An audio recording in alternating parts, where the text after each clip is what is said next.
How you doing, honey baby? If you want to know disturbances, I don't think you should live in a city of other humans. I think you should just live somewhere else where there's no other humans, and then you won't get disturbed, because humans all have a right to just do whatever they want, and they're not going to follow my ideas unless obviously I inspire them, which that's the goal in this world, is to inspire humans to change. But with stuff like this, that's selfish of me, isn't it? It's like, I want to film, you be quiet. It's like whereas the rest of the things that I'm trying to influence the world, that's not a personal thing, that's a universal thing of like kindness and niceness, and I'm gonna shout it from the rooftops until I die. So and actually hopefully I won't die. Well, I don't mind going to sleep and then never waking up, like, oh, that would be a dream. But if I don't do that, I'd rather just like 1 second I'm here and then I'm not. It's actually the same as the sleeping one, really. It's just like there is no process to it, I'm just dead. I'd love that, that would be nice. Anyways, hello, welcome back. I'm sitting up today because the last video I did I was like this the whole time. I was like, what is that position?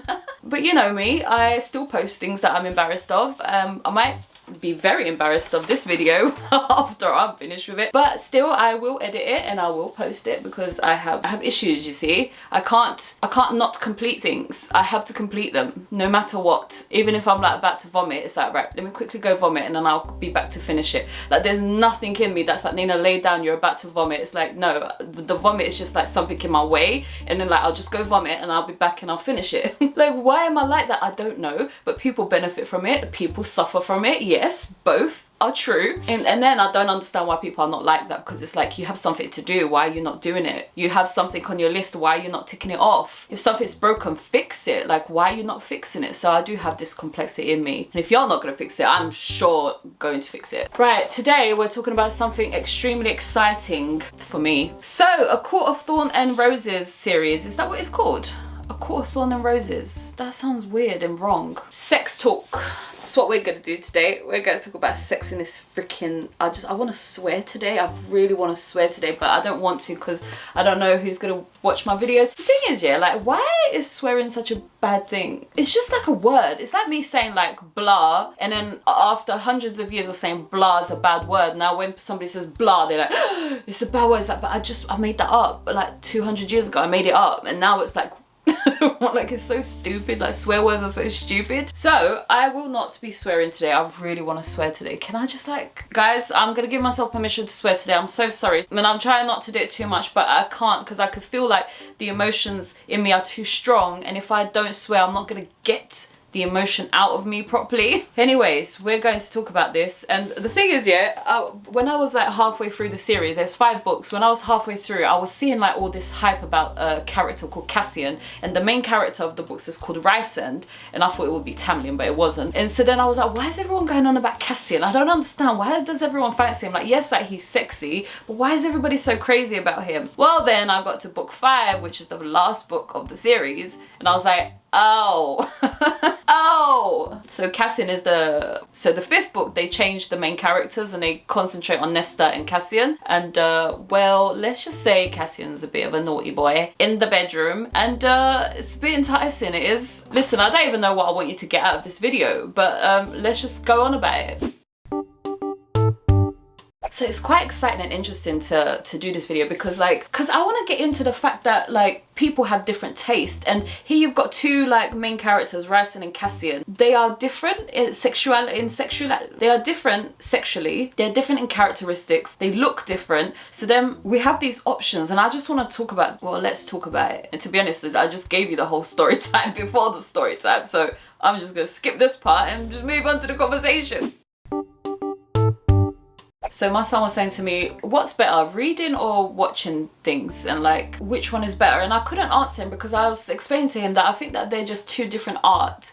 Like, it's like saying, like, do you prefer dancing or music? And it's like they're different art and they kind of go together. So you can't really pick which one you prefer, unless obviously you're one of them. But as an audience, you're not one of them. You're just receiving the gift. So then it's like you can't really pick a favorite because they're so different. So the book one, and actually I think I gave him an answer. I said I prefer reading, because it's like the book is so descriptive and you get to like experience things in detail, whereas the film and the series is not so descriptive, because there's a lot of like walking around and you have to kind of guess what's going on. But the book and the narrator, you don't need to guess what's going on. She tells you exactly what's going on. But I do prefer books that are third person, because when you have the first person book, then you are still guessing what other people are feeling, but the narrator in third person, you're not guessing. Like, she tells you what it is that's happening. So I do prefer third person books rather than, even though it is a bit exciting to have first person, because then you don't know and things are like a secret and a surprise of like what it is that people end up saying and what it is that they end up doing, because the narrator hasn't confirmed it. Anyway, so then I think that these writers are very gifted in doing different taste. I don't know what I just said there.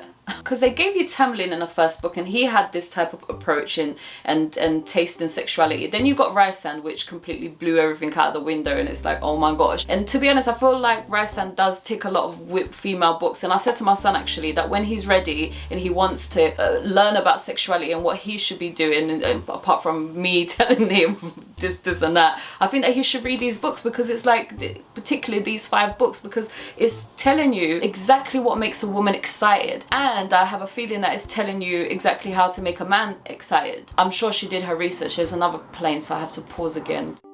Planes. Oh, that's what I'm gonna do. I'm gonna beat my swear words out. And I liked that she was describing it, even though she says something like later on that I was like, oh, I thought you knew what orgasm was. But I love the fact that she described the experience of the orgasm, and she described it correctly, and I was like, yes, like she understands what an orgasm for a female is. But then later on she says something else that I was like, wait, what?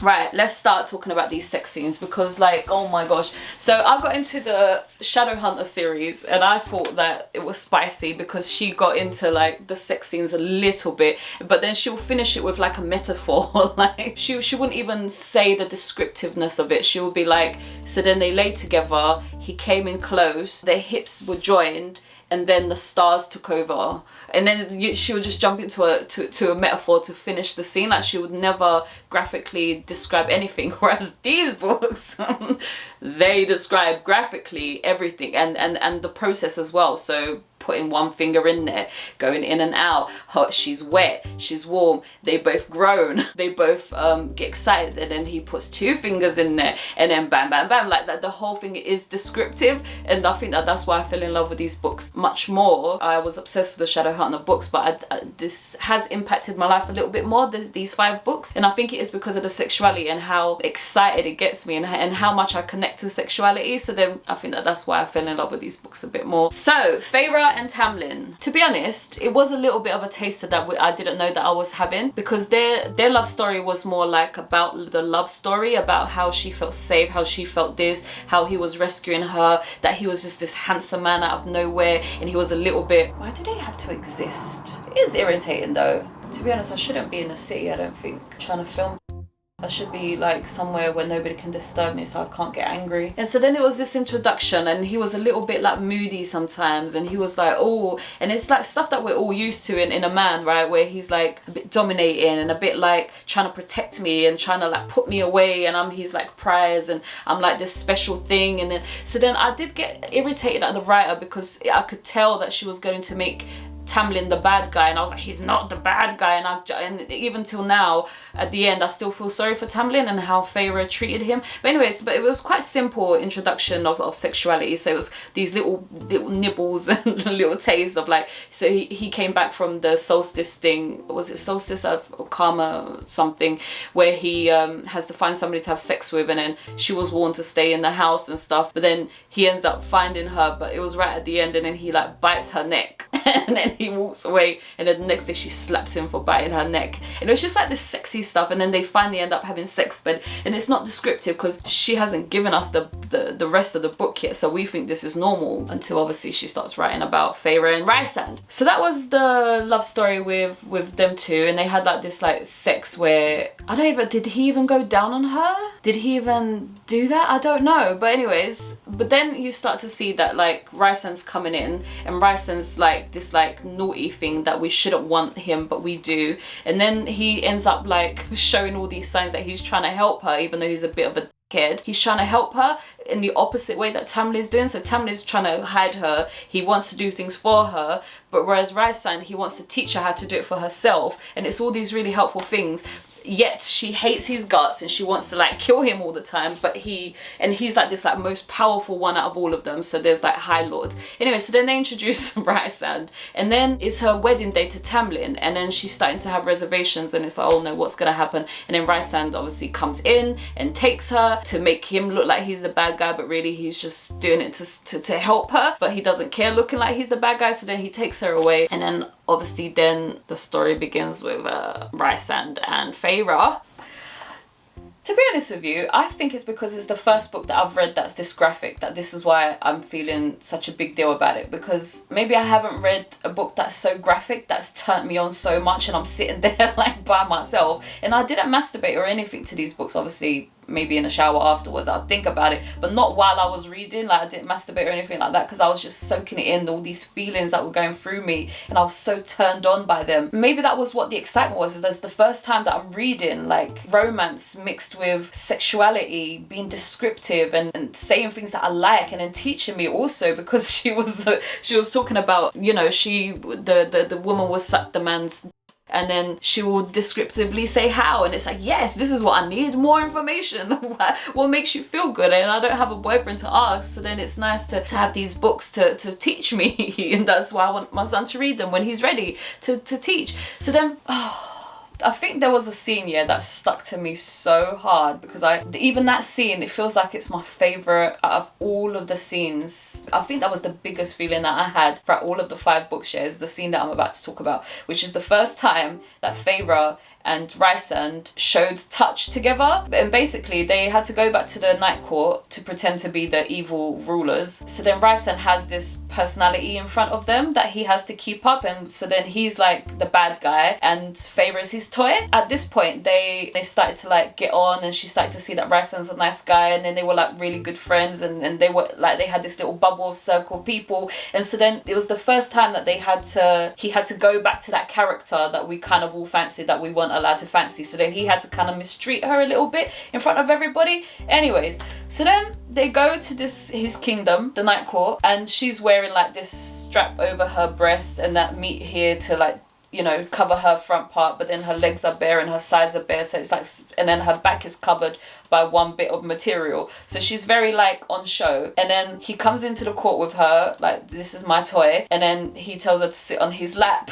So they're bearing in mind, yeah, that they kind of fancy each other by this point a little bit. Not that the book is giving it away, but you could just tell by what's happening that they fancy each other a little bit. So then he tells her to sit on his lap, and then you know that he wants this, like, so you know that it's for play and it's for show, but you know that they both want this to happen, so that's what makes it even more exciting, like that you know that they want it to happen. So then she's sitting on his lap, and then he starts making circles on her skin, and then he starts going into her thigh and making circles there. And obviously if you do that to a girl and she fancies you, and then you start going up and up and up, like you're going to activate her clitoris, and she's going to start getting wet, because that's how you tease people. So then he's doing that to her in front of the show. She starts getting wet, and it's obviously a whole descriptiveness that I can't narrate it all. And then she tries to sit back, like to like avoid his hand going any further, because I think that the wetness was coming,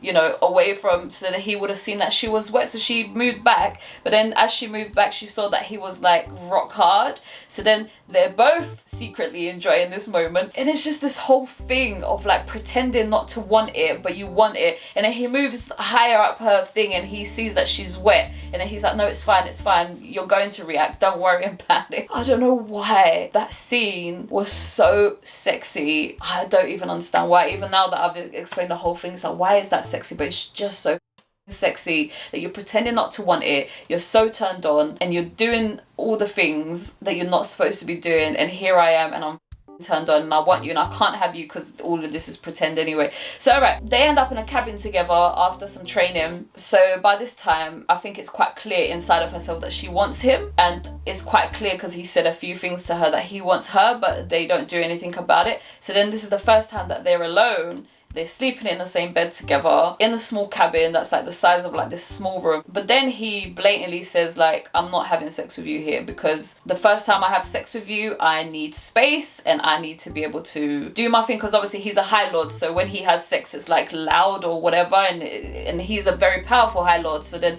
if he comes it might shake the whole world, I don't know, so whatever. So he said, I can't have sex with you here, so don't, you know, let's not start this type of thing. But then he ends up putting his fingers inside her vagina, and it was just the most attractive thing. And he was laying behind her, so he had one arm, and then he started teasing her again, and then he went in with one finger, and it's just the teasing, the building up of it. So you're not rushing it. You put one finger in first, and then you join it with two, which means that you're getting a bit more aggressive, and then you start playing with her clitoris while you're going in and out. Oh, and then you start playing with her nipple, and so then the whole thing is just so attractive.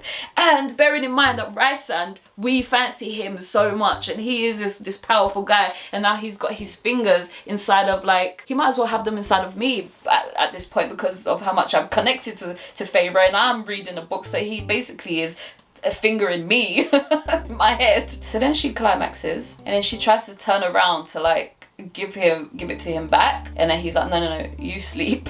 Which is the beginning of him like showing this care for her, that he wants to take care of her, and he just wants to satisfy her, and he wants her to be happy, rather than this like exchange, even though it ends up being an exchange, but he's like all about her. So then he knows that they're mates, so, and he doesn't tell her, and then she finds out that he knows, and she finds out that they're mates, and then she gets like really angry with him, so she like runs away to this like cabin in the middle of nowhere.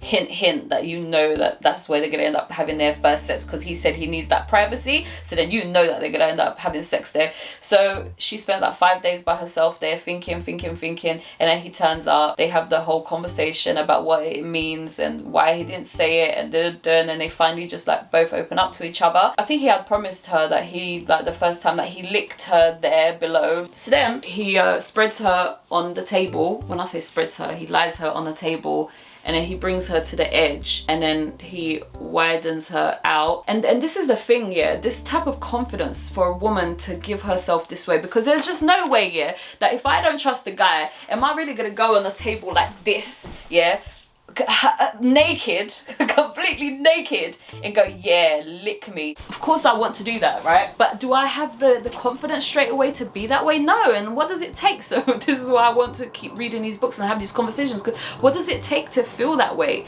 To feel like, yes, this is my body, this is who I am. Waiting for the plane to go by. Well, this is gonna be a long video. I've already reached my first half an hour of recording. Anyway, so then he spreads her and he licks her. So then he does finger her at first, which is just so nice. So then like he teases her. I've done videos about this, so of how you just don't go straight there, and that's exactly what he follows. He does not go straight there. He teases and he runs his fingers down her, and then and she keeps saying apex, like the apex of her legs. So then he brushes past her apex, and then he slides one finger in there while doing this with his other hand, and he slides two, and then he comes and he starts kissing around there, and then he wants to her with his tongue, which he does, and then she starts riding his tongue because she wants to push inside of him, and it's just wonderful. And then he finally enters her, and again this is all descriptive, where it's like he puts his tip a little bit and then pulls it out, and then he goes a little bit further and he could feel the wetness, the warmth, and then he pulls it out, and then he like rams it in there, and it's like, oh my god, please. It's just that this type of descriptiveness of like being really soft, and all of a sudden you just ram it in there, and it's like so enticing, so sexy. All these choices that he makes of like slowing down and then ramming it in there out of nowhere, like it's just very enticing. Anyways, and then to be honest, that's all I can remember from that scene. So then I guess they both climax, and she climaxes, and then he climaxes, and then I think that, and what I love about this writer is that they go again. And of course they go again because the mating bond has finally took hold of both of them, and now they both know about it, so it it becomes stronger, you become extremely like sexual towards each other. So then they want to like be constantly having sex like all day and night, and if somebody even just looks at her, he just wants to kill them. And so it's just all this enticingness of like attraction at its deepest, most strongest, where you just want them so much. So then there's all of that. So then they end up like having sex lots and lots and lots.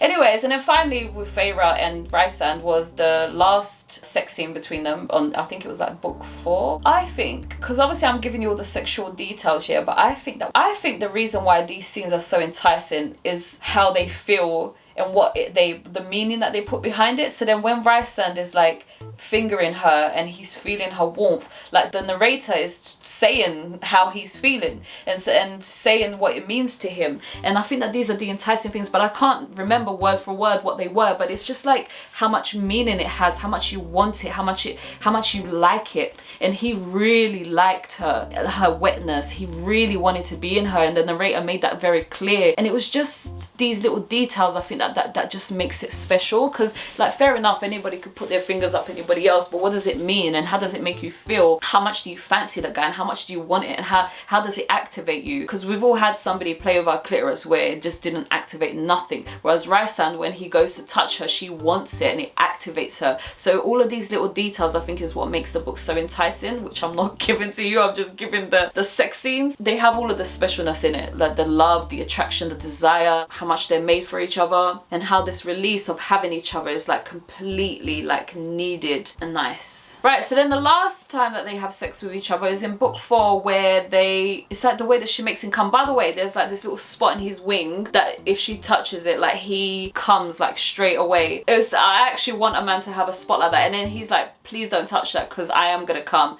And of course, what a woman, if you'd say that to a woman, she's going to do it. And it's like, no, slow down, I'm gonna come. It's like, yeah, right, am I gonna slow down? Because that entices a woman. She wants to see you at your most vulnerable. So if you tell her you're about to come, slow down, about to come, she ain't slowing down. She's like, yeah, come. Because she wants to have you, she wants to feel that. So then she knows the little bit on his wing to touch to make him come, and then she did it, and then it was just, it's just beautiful. Anyway, so then this last time that they have sex, she does all these things. They end up having sex inside of like, because they're both like, they go into each other's minds, and then they end up having sex there and having sex outside. So then it becomes this like big massive thing, and then she says to him that she wants to have his child, and I think that made it beautiful. And then they end up having like sex against the wall, so I think that he goes like down on her, so he's on his knees up against the wall, which is obviously sexy. And then he ends up fingering her while she's up against the wall, and then he ends up her while she's up against the wall. And I think this time it's like even more special because, well, they're intertwined inside of, they're connected in the head, in the body, and in the soul. So the whole thing's connected, and it erupts into this like light and stuff. So then it's this like really special moment between them, and then she says that she wants to have his baby like in that moment. So then it just makes this whole thing happen, and I think it's like the biggest sex that they've ever had, or the biggest feeling that they've ever had. And I think that they came together or something like that, and then they went for it straight away after that on the floor. And the thing is, in real life, when you have sex, it's almost like a come down, isn't it? Like when you climax, it's a come down. But and I've had this happen to me a few times where like when I've come, it's not a come down, it's not enough, I want more, I want it. And I've had that happen like a few times where it's like, no, I'm not done, I want more. And when he feels that way as well, where he feels that way too, and then you just go again because you're not done and you want more. And I love that. So then this book really describes that between them, that they have this want to just have more and more and more of each other. So then I think that happens in that final sex between them. Anyways, and then the book ends, and then it goes into book 5. But before I get into book 5 and Cassian and Nesta, let's conclude Feyre and Rhysand. I know his name is Rhys, and I know it's supposed to be Rhysand because his name is Rhys, but I can't say Rhysand because it sounds like it's not right. So I'll say Rhysand. I think what's attractive about their love story is that there is no one else for him. He knows that, and he wants her, and he's willing to like let her go to do whatever she wants. But then when she starts to show him affection back, bearing in mind he's like this most handsome man ever, most powerful man ever. So who is he kidding that she's not gonna want him back? But he thinks she doesn't, and then she ends up wanting him back, and then they end up having this beautiful love story, and then that they end up having a son together. And it's just like this certain thing of like guaranteed love, guaranteed attraction, guaranteed safety, guaranteed friendship, guaranteed banter. When you have something interesting and you want to keep looking at it, you want to keep being with it, so that you're just guaranteed that. And I love this like guarantee of attraction and how something could be so perfect and it's there. So I think that that's what they were, like an example of basically perfection of what it is to fall in love and to feel things for each other. Anyway, so then book 5 happens, and then naughty Cassian comes into the story. So Cassian is one of Rysand's commanders in the army. So then there's like a group of them and they're all really close, and Cassian's one of them. So then he's like brothers, not real brothers, but brothers with Rysand. And then there's Azrael. So there's the 3 men in the circle, and Cassian, he's like the leader of all of the armies for Rysand. Nesta is Feyre's sister, and she's like really irritating throughout all of the books because she's so rude and she's doing all the wrong things and she's treating Feyre badly, and I just hated her by the end of it. But I knew that she had to be saved because she became so powerful, and obviously somebody so powerful needs to be used for the good. So then I knew that her story was going to turn around, and so then that's what book 5 was about, turning her around and making her useful, which she ends up being useful. Obviously Cassian falls in love with her from like ages ago, and I think it's quite obvious that the narrator makes it obvious that they fancy each other, even though like she's really mean to him. Like you could just tell that they really fancy each other. Anyway, so then for them it's a completely different route, right? Because the first time that Nesta says I love you to Cassian is at the final page of the book 5. So you know where the story is going. But basically what they do first is that they give each other oral sex first. So it's this whole flirting thing. Like she's every man and she's getting drunk every night, and then her sister's had enough, so then she locks her up in the House of Wind where it's like 10,000 steps to get down, so she knows that she's never going to try to go down. So they put her up there with Cassian, and Cassian has to train her to get her better, and obviously you know what's going to happen with the 2 of them up there, which was exciting. That was the beginning of the book. Anyway, so then they have this like flirty thing where it's like, well, you're going to be coming into my bed asking me for sex, and they're like, no I'm not. So they have this like banter at first of like, let's see who breaks first, because obviously you want to have sex with me. Who does it first? Who does it first? Oh, so then something happens. I can't remember what it happens, but she starts to stroke his penis from the outside of his trousers. I can't remember why or what or why it didn't move forward, but that's all that she ends up doing. And then because he's so excited and because he likes her so much, he comes in his trousers by her just like rubbing it, and I was like, oh, I want to try that. Because I think this book really showed how to do it back. Like I think with Feyre it was all about how do you please a woman, and then suddenly Nesta is like a bit more feistier than that, so she wants to do things to him. So then she was like, I think she was using this part of her palm to like stroke his thing from the outside, and then he ends up coming, and so then he's really embarrassed, and bearing in mind like he's like this really strong warrior and he's like attractive and stuff, so then he's like, there's no way that I can leave it like this. So then he goes to her room like the next night or something, and he's like, I can't just leave it like this. So then he ends up going down on her and licking her and fingering her, and then again they don't have sex. That was the first 2 exchange, with him licking her and her rubbing on him. So then she wants to repay him for that, so then she goes into the kitchen or the dining room, and then she goes under the table and sucks his. And again, so this is all such descriptive like of what she was doing, because and by the way, Cassian has a big massive penis apparently, which she was very surprised at, but then it made her want it even more. Me, I don't want it. I don't want to be her, but she wants his big. So then she couldn't fit it all into her mouth because obviously he's so big, so she was doing all these things, and then she was using her tongue to go around the ring, and then she licked up the middle of the penis, and then she went down the shaft with her tongue, and then she covered her whole mouth in it, and then by using her hand. And then naughty Cassian decided that he was going to start thrusting into her mouth, which was the beginning of naughty Cassian doing things that we all secretly want. So then he starts her mouth while she's there under the table, and he holds her head and starts to pound himself into her mouth, which is just the reason why I can't even finish that sentence yet is because I had a guy do that to me once, and do you know what it did to me? It made me fancy him even more. I was like, how dare you, my mouth? and you know, you're not doing it gently either, like trying to just get some. No, you grab my head and you are guiding me. Anyways, when somebody did that to me, I was so shocked that I fancied him even more. And so then he does that to her, and he does that, and then he ends up coming and she swallows it, and that was that. So then the first time they have sex, he's obviously worried because he knows that he's like really big. She's not, you know, the same size as him whatsoever. So then he's like very slow about it. And then she was like, I don't want you to be soft with me. I don't want you to do this. And he's like, no, but I don't want to hurt you. So then there's this whole thing of like him gently easing into her. But then it changes. And then he starts pounding her. And obviously, I think that time they did all the foreplay before they had sex. Anyway, so then the next time they have sex after that, which is a tease, by the way, because they don't do it every night, even though at some point they ended up doing it every night. Not that we heard about it, because obviously the narrator just like skipped through that, but just said that it happened. So the next time they have sex after that, she's like, I don't want you to be soft. I don't want you to treat me like I am soft. And so then he didn't.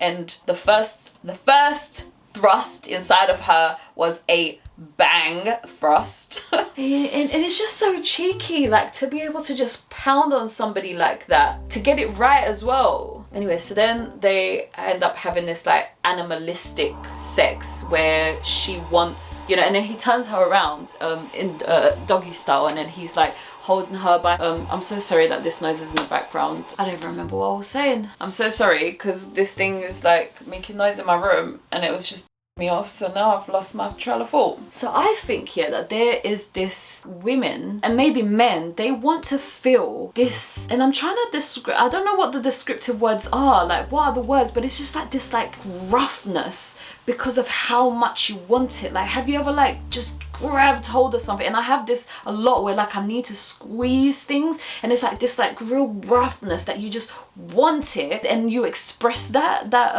it's almost like this aggression, but it's aggression that is like nice and wanted. So then Cassian has so much of that, of like this aggression of like I want it and I like it and this is what I'm doing. And so then they have this sexuality, and she loves it and she wants him to go harder, and she wants and she comes in that way. But this is what I think, this is what I got confused about. She described the orgasm perfectly with Feyre, where her vagina started pulsing and then it sucked onto his penis as she was climaxing. I was like, yes, that's exactly what happens. But then with Nesta, she was like, and he was pounding, and then she found her climax, and I was like, I don't know about that, because I've never been able to activate my climaxing in any way with any type of banging, though mind you, I did with my dildo. Okay, so maybe there is a way for you to be able to pound and orgasm, but I've just not experienced it, so I don't know how that looks like. And he obviously did something right, because Nesta climaxed while he was pounding from behind and holding her. These things are just so sexy. Like, why? So then let's talk about what all this means. Let's conclude this video because it's such a long video already, and let's talk about what all this means. And I'm always gonna circle back to like, what does the meaning mean about sex? Like, what is that? Why is it that somebody grabbing my hair and then pounding me from behind? And to be honest, I don't want to be on my floor like that. I want to, like, I don't know, I want to be against the wall, like holding the wall, and then he's pounding from behind me, like, but I want to be standing up. I'm not sure about this doggy style on the bed. I don't know if I like the sound of that, but I love the sound of him being behind me and pounding and holding me like a bit roughly, not roughly like I'm some piece of no, roughly as in like holding me where he needs me to be, and also wanting to have my hair in his hands and wanting to like hold my hair. And what is that feeling, and why am I completely hypnotized by these books? And what is it about sexuality that is so big that I'm hypnotized by them, and here I am talking about them? So I think that this is love at its like biggest possible expression, and I think that that's what these writers do. They write love in its biggest, most fanciest form, and they put it all into one story, and they're like, take that, and we're just all here like fanning ourselves, because it's like perfection. It's like what we all want deep down, is to have this love with somebody where everything is so perfect, the chemistry, the storyline, the things you say to me, the things you feel about me, how I feel about you, how you play with me, how I play with you, how you please me. So all of these things are perfection. But I do feel like that's what we need to have as reality in this world. And there's reasons why we don't have it, and I've been talking about them all along, but we need to strive for this perfection. This is what we should strive for in relationships, because I do think it is a gift of life, and it is the biggest form that love can come in, and that's what we should strive for. And it's all encompassing. I was saying to my son, like, it's so funny, like I was depressed one day, and I've said this in a video before, that I was like really depressed, and I was just in one of them moods where I was like, why the f am I alive? Like, this is such. And then I slowed my car down because I was going over a hump. And then as I slowed it down, like this guy was like walking, and he was with his dog, and he locked his eyes onto my eyes, and he didn't look away, and I didn't look away, because usually I look away when people give me eye contact, but I didn't this time. I just like looked at him, and it was just proper like slow moment of like him looking at me looking at him, refusing to look away. And then like I did like a little cheeky look of like, I know what you're doing because you're not looking away from me. And then he kind of like returned the gaze a little bit, and he was like really attractive. And then my car obviously went past him, so I had to look away because he was gone. And I'm telling you, the feelings in my body completely changed that day, just from that interaction. And all of a sudden, I don't want to ask what the fuck I'm doing in this world. I don't need to know the answer to that, because I want him now. I want to touch him. I want to kiss him. Why is it all so encompassing? Is that a word? I think I'm saying it wrong. My eyes have been watering throughout all this video. And it's just all encompassing. I know that's not how you say the word. I know it. It just grabs hold of all of you, and then it kidnaps you. And it kidnaps your feelings. It kidnaps your thoughts, and it just takes over everything. And I think that's what love is at its highest form. It takes over. And these books, they just remind us of that. So let's all start reading. Let's all get reminded of what it is that we want and what should be available to us. And I think it is available. And I'm not going to take it when people say that it's fantasies, there's no such thing as that, there's no such men as that. I think that's because I bet you loads of people will say there's no such thing as Nesta, there's no such thing as Pharaoh. And it's like, yeah, right. There's no such thing. I'm alive as sexual, and I am as innocent, and here I am. So if I'm here and I could fulfill all of your fantasies, I think it's real. I think we all have this perfection inside of us, and we all can perfectly match to other people, where we see it and feel like as if it is perfection, where it's all encompassing. Right, okay, quote of the week please, which I don't have. Yep. As usual, I have forgotten to get a quote of the week. I tell you what, I'm going to get my book out and I'm going to read you a passage. So these are the 5 famous books. I'm sure that if you've read them, this is very, very familiar to you. These are the 5 books. I'm going to go straight to Cassian, straight to the naughty one who thinks he could somebody's mouth. Book 5. I'm just hoping that I will open the page and it will just be a sex scene. I found one. Cassian ground into her and groaned into her mouth at the first push of his hips. By the way, they've got clothes on at this time. He's not naked. She arched her back at the deep-throated sound, bearing her neck to him. He seized on it, dragging his mouth from hers. His tongue traced a line up the column of her neck, dragging heat in its wake, and reached that spot just below her ear that had her clenching, had her whimpering. He let out a laugh against her skin. Like that? He murmured, and licked it again. Her breast ached and she moved against him, seeking any contact with his chest, any bit of friction, but Cassian buried his face against her neck, teeth clamping down lightly atop her fluttering pulse. The slight hurt set her panting. The scrape of his tongue over the spot had her eyes rolling back in her head, so he bit her, hurt her, and then licked her. A dark smile graced his face, so responsive he purred in a voice she'd never heard but knew she'd crawl to hear again. He drove his hips between hers, a lazy thorough push of the hardness of him into the throbbing ache of her. She scrambled to regain any sense of control, of sanity, found herself wanting to hand it all over to him, to let him touch and touch and touch her, lick her and suckle and feel her. Cassian growled as if he read that in her stare and kissed her again. Their tongues tangled, their bodies pressed so tightly she could feel his heartbeat against her chest. He tasted her thoroughly, withdrew and tasted her again like he was her, learning every place in her mouth. So I ended up picking something that was just before all of the raunchy stuff. It was just more about kissing, but a little bit of a taster. They were just kissing and he was just rock hard, pushing himself into her clothes, which is obviously what we all want when we're turned on. Anyway guys, let's conclude this video. I think we should all strive for this type of connection and perfection in sexual exchange. Let's do that. This need for like touch in this way and how exciting it is. And I think that that's what we should all be doing and striving for. So let's do that. Let's talk about it. I hope you've enjoyed this video of me obsessing over these 5 books, yeah?